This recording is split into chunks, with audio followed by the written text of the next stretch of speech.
sendinya kayak gini. Mau sendinya yang berubah atau tulangnya yang berubah. Terus sendi berubah tidak berada pada tempatnya. Yang tadinya sendinya di sini, berarti dia ngegeser ke kanan atau ke kiri. Atau tulang yang tadinya lurus, dia ngegeser ke kanan atau ke kiri.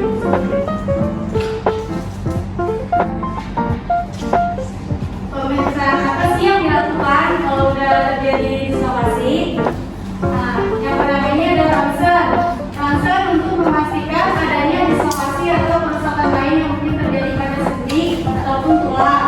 Yang kedua, CT scan atau MRI untuk membantu dokter memeriksa kerusakan pada struktur jaringan tulang di sekitar sendi yang mengalami dislokasi.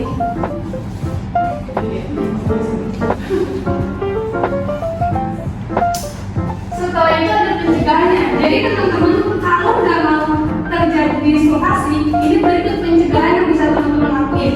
Yang pertama, hati-hati dan selalu waspada terhadap kecelakaan atau terjatuh saat beraktivitas. Jadi setiap melakukan aktivitas harus selalu terjaga keamanannya. Nah, yang kedua, gunakan perlengkapan pelindung ketika berolahraga.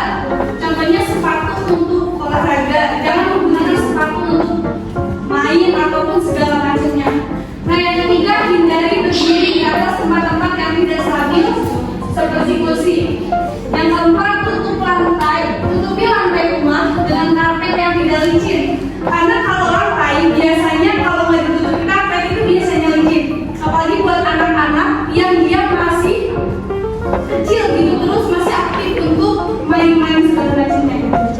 Terus lakukan olahraga secara rutin untuk meningkatkan keseimbangan dan kekuatan otot tubuh.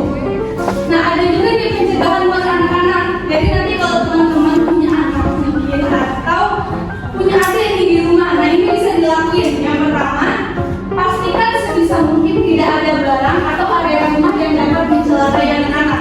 Karena kalau anak-anak dia kan aktif banget nih. Kalau ada barang-barang yang itu tuh penasaran sama dia, pasti dia pegang walaupun itu berbahaya.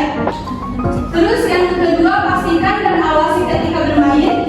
Yang ketiga, ajari anak mengenai perilaku yang aman ketika beraktivitas atau bermain. Nah, sebagai orang tua harusnya kita juga mempelajari anak kita untuk mengetahui barang-barang yang aman atau tidak aman untuk dipegang. Yang terakhir, pasang pengaman di tangga agar anak tidak terjatuh karena bermain-main di tangga. Sering banget ya, karena tangga itu sangat-sangat sensitif buat terjadi. Terus ada penanganan sederhana. Mungkin teman-teman yang sering dislokasi atau pernah penanganan ini pernah dilakuin cuma nggak tahu namanya. Nah, ada penanganan sederhana saat terjadi dislokasi, namanya metode RICE. Artinya apa? RICE itu istirahatkan. Jadi kalau teman-teman terjadi dislokasinya habis jatuh, itu jangan langsung berdiri, jangan langsung jalan, jangan langsung apa-apain, tapi istirahat dulu. Biar apa? Biar nggak terjadi hal-hal yang tidak diinginkan.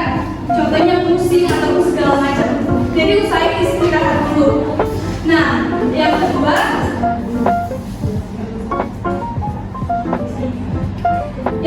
ICE atau kompres.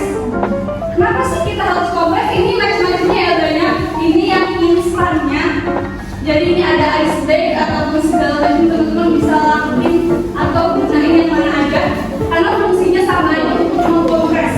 Kenapa kita harus kompres? Itu biar kompres itu kan pasti bikin kita tegas ya, pasti yang megang itu pasti tangannya tegas. Nah itu untuk menghentikan rangsangan nyeri biar nyerinya itu nggak ada gitu.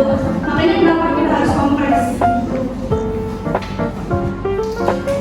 Yang ketiga, cek kompresan atau berikan sedikit tekanan. Teman-teman ngekompres jangan cuma didiemin aja, tapi sambil ditekan di bagian yang sakit pastinya ya. Terus jangan cuma di satu titik aja, minimal di sekitarnya.